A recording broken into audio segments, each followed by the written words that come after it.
नमस्कार दोस्तों, मेरा नाम अनुज है। टारगेट एग्जाम विधि चैनल पर आप सभी लोगों का स्वागत है। दोस्तों, आज फिर मैं आपके बीच 20 अति महत्वपूर्ण प्रश्न लेकर के हाजिर हूँ। ये बहुत ही महत्वपूर्ण प्रश्न है, ध्यान से देखिएगा। आइए शुरू करते हैं। पहला प्रश्न है, मधुमेह होने का क्या कारण है? दोस्तों, डायबिटीज़ या मधुमेह इंसुलिन की कमी के कारण होता है। इंसुलिन का कम उत्पादन होता है तो हमें शुगर हो जाता है, जिसे हम मधुमेह या डायबिटीज़ के नाम से जानते हैं।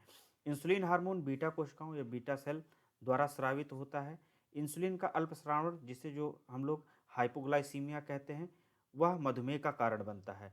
यदि इंसुलिन का अतिस्रावण होता है, ज़्यादा स्रावण होता है, तो हाइपरग्लाइसीमिया रोग हो जाता है। दूसरा प्रश्न देखते हैं, ट्राइनाइट्रोटोल्यूइन का प्रयोग कहाँ किया जाता है? तो इसे जो है शॉर्ट फॉर्म टीएनटी कहा जाता है। टीएनटी टीएनटी का उपयोग विस्फोटक के रूप में करते हैं।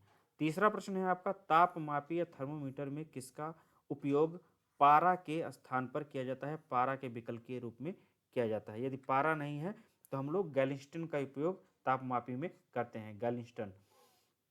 अगला प्रश्न देखते हैं। चौथा प्रश्न है, बिजली के हीटर में यहाँ होगा, बिजली के हीटर में कौन सी सामग्री प्रयुक्त होती है? तो बिजली के हीटर में नाइक्रोम के तार लगे होते हैं।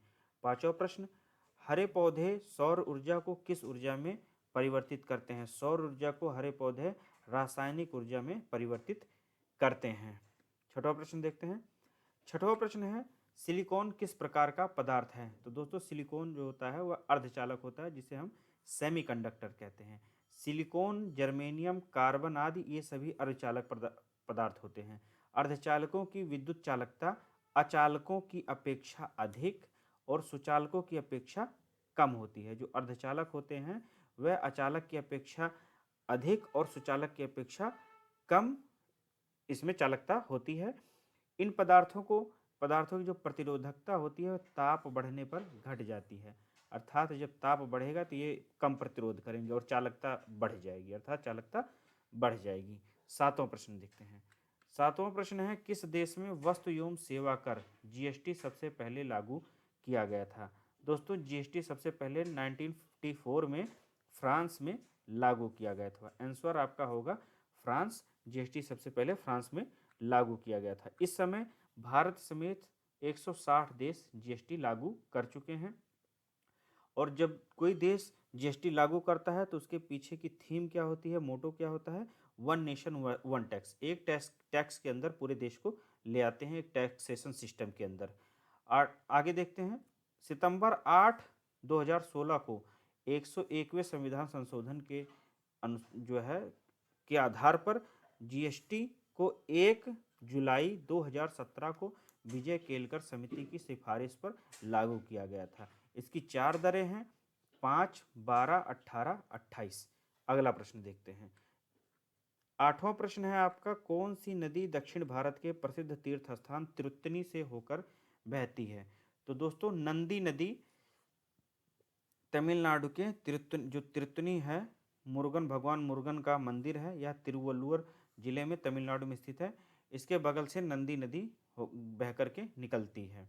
आठवां प्रश्न देखते हैं। कौन सी समिति को प्राक्कलन समिति की जुड़वा बहन कहा जाता है? तो दोस्तों, लोक लेखा समिति को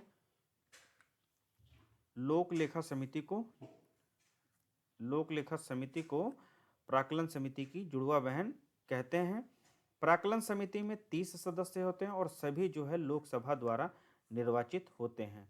और प्राक्कलन समिति में 30 सदस्य होते हैं, सभी लोकसभा द्वारा निर्वाचित होते हैं। जबकि लोक लेखा समिति में 22 सदस्य होते हैं, जिनमें से 15 सदस्य लोकसभा द्वारा और 7 सदस्य राज्यसभा द्वारा मनोनीत किए जाते हैं। नेक्स्ट क्वेश्चन पर आते हैं। 10वां प्रश्न है आपका, भारत छोड़ो आंदोलन कब शुरू किया गया था? 10वां प्रश्न है, भारत छोड़ो आंदोलन कब शुरू किया गया था? तो भारत छोड़ो आंदोलन द्वितीय विश्व युद्ध के समय 8 अगस्त 1947 को आरंभ किया गया था। इसके पीछे का लक्ष्य यह था कि भारत को ब्रिटिशर साम्राज्य से मुक्ति दिलाना, ब्रिटिशर से भारत को आज़ाद कराना था। 11वां प्रश्न क्या है, अंतिम मुगल बादशाह कौन था? तो 11वें प्रश्न का उत्तर होगा बहादुर शाह जफर। यह जो है अंतिम मुगल बादशाह था, बहादुर शाह जफर। 12वां प्रश्न दोस्तों आपका है, एलिफेंटा की गुफा किस शहर में स्थित है? तो एलिफेंटा की गुफा जो है मुंबई में स्थित है। यूनेस्को द्वारा इसे 1987 में विश्व धरोहर श्रेणी में भी शामिल किया गया है। एलिफेंटा की गुफा मुंबई में स्थित है, याद रखिएगा आप लोग। अगला प्रश्न देखते हैं। 13वां प्रश्न है, कंबोडिया में स्थित अंकोर वाट का सुप्रसिद्ध विष्णु मंदिर किसने बनवाया था? तो यह जो है सूर्यवर्मन द्वितीय द्वारा बनवाया गया था। विश्व का सबसे बड़ा हिंदू विष्णु मंदिर है, जो हिंदू धर्म का है विष्णु मंदिर। यह कहाँ पर स्थित है? कंबोडिया के अंकोर वाट में। नेक्स्ट क्वेश्चन पर आते हैं। लोकसभा की बहस किस भाषा में मुद्रित होती है? तो दोस्तों लोकसभा की बहस हिंदी और अंग्रेजी दोनों भाषाओं में मुद्रित होती है। 15वां प्रश्न देखते हैं हम लोग। 15वां प्रश्न है, स्पेन की राजधानी कौन सी है? स्पेन की राजधानी दोस्तों मैड्रिड है। यह आगे मालदीव की राजधानी माले है, इराक की बगदाद और चेक गणराज्य की प्राग है। 16वां प्रश्न देखते हैं। 16वां प्रश्न है, विश्व का एकमात्र तैरता डाकघर किस झील पर स्थित है? तो यह श्रीनगर स्थित डल झील में स्थित है। इसका उद्घाटन 2011 में किया गया था। तैरता हुआ डाकघर डल झील में है, जिसका उद्घाटन 2011 में किया गया था। नेक्स्ट क्वेश्चन पर आते हैं। 17वें क्वेश्चन पर।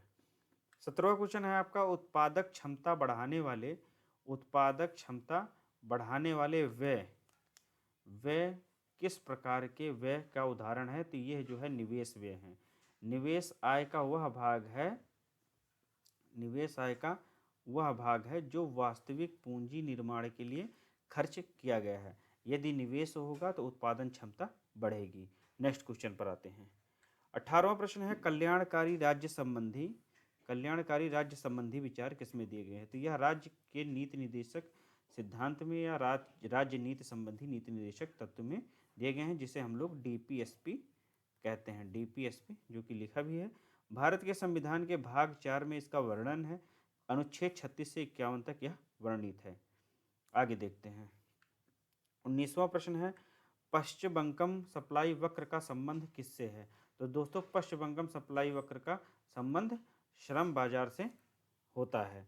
और इसकी अवधारणा क्या है? तो यह एक ऐसा वक्र है जो किसी निश्चित समय में मजदूरी को बढ़ा हुआ तथा मजदूरों की कार्य अवधि को या घंटे में कमी को प्रदर्शित करता है। यदि किसी के मजदूरी कार्य समय में मजदूरों का काम करने का समय घट जाए और उनकी आमदनी बढ़ जाती है, तो पश्चिमबंगम कर वक्र का जो है ये उदाहरण होता है। पश्चिमबंगम सप्लाई वक्र का उदाहरण होता है श्रम बाजार। 20वां प्रश्न है, विद्युत तारों को सामान्यतः किससे कोट किया जाता है? तो दोस्तों जो विद्युत तार है उस पर जो कोटिंग होती है वह किससे होती है? तो वह पीवीसी से होती है। पॉलीविनाइल क्लोराइड से विद्युत तारों पर चढ़ाया जाता है, जिससे कि क्योंकि यह जो है विद्युत का कुचालक होता है, करंट ना लगे, इसलिए जो है इस पर इसका कोट किया जाता है। तो दोस्तों ये थे 20 प्रश्न जो मैं आपके लिए लेकर के आया था।